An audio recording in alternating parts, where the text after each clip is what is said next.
कहने को मैं एक अफगान लड़की हूँ जिसके पाकिस्तान में कोई शिनाख्त नहीं है। जिसकी कोई शिनाख्त नहीं होती, क्या उसे जीने का हक भी नहीं होता?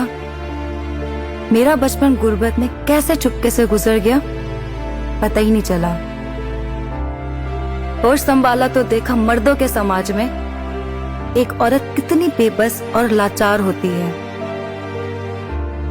घर से बाहर कदम रखो तो एक महरूम साये की जरूरत पड़ती है, और वो साया भी कभी साथ चलता है और कभी साफ मना कर देता है।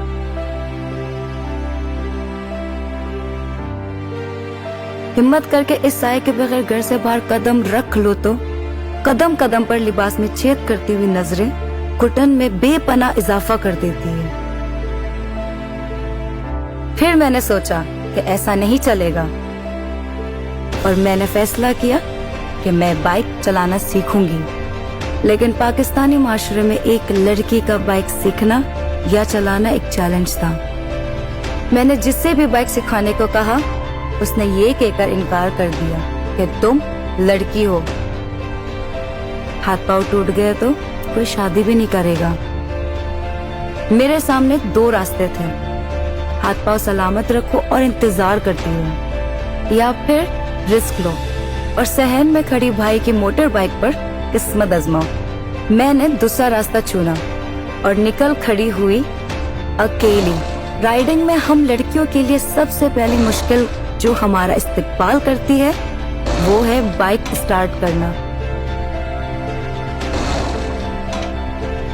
जब मैंने पहली बार बाइक खुद से स्टार्ट की तो मुझे लगा कि मैंने दुनिया फतह करनी है। क्लच पकड़ा और गियर लगाया। मैं सांस रोककर अपने आप को किसी भी हादसे के लिए तैयार कर रही थी, और फिर धीरे धीरे आगे बढ़ने लगी। बाइक राइडिंग करते हुए हवा का पहला झोंका जो मैंने अपने चेहरे पर महसूस किया वो मैं कभी नहीं भूल सकती। वो खुशी मैंने उससे पहले कभी महसूस नहीं की थी। कुछ देर के लिए तो मैं भूल ही गई थी कि मैं एक लड़की हूँ जिसे चलती हुई मोटर बाइक पर अपना दुपट्टा भी संभालना पड़ता है। उस दिन मैं उस डर से ज्यादा दूर नहीं गई कि कहीं लौट के आना बहुत मुश्किल ना हो जाए। उसके बाद फासलों ने तो जैसे दम ही तोड़ दिया था। मेरा बाइकर बनना मेरे घर वालों के साथ साथ मोहल्ले वालों के लिए भी एक ब्रेकिंग न्यूज था। लोग हैरत से मुझे देखते थे, नजरें अब भी वही बेगानी थी, लेकिन अब मुझे फख्र महसूस हो रहा था। मेरी जिंदगी पहले से बहुत आसान हो गई थी। तब मुझे लगा कि मैं अपनी जैसी दूसरी लड़कियों के लिए भी कुछ कर सकती हूँ। मैंने अपनी कुछ सहेलियों से बात की और ऑफर की कि अगर वो चाहे तो मैं उन्हें भी बाइक चलाना सिखा सकती हूँ। ज्यादातर ने इनकार कर दिया, कुछ ने हामी भरी, तो मेरा हौसला और भी बढ़ गया। मैंने अपने आसपास मौजूद दूसरी लड़कियों को ट्रेनिंग देना शुरू की।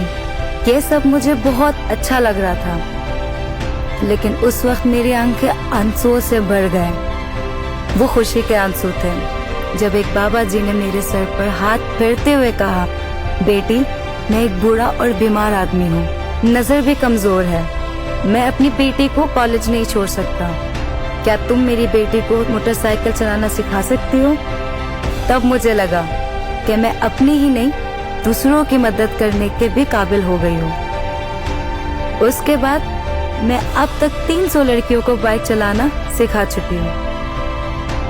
हमने अपना एक ग्रुप बनाया है जिसमें कोई भी लड़की शामिल हो सकती है और अपनी जिंदगी को आसान बना सकती है। कहते हैं लड़कियों की हड्डियां कमजोर होती हैं, लेकिन इतनी नहीं कि हम अपने पैरों पर भी खड़े ना हो सकें।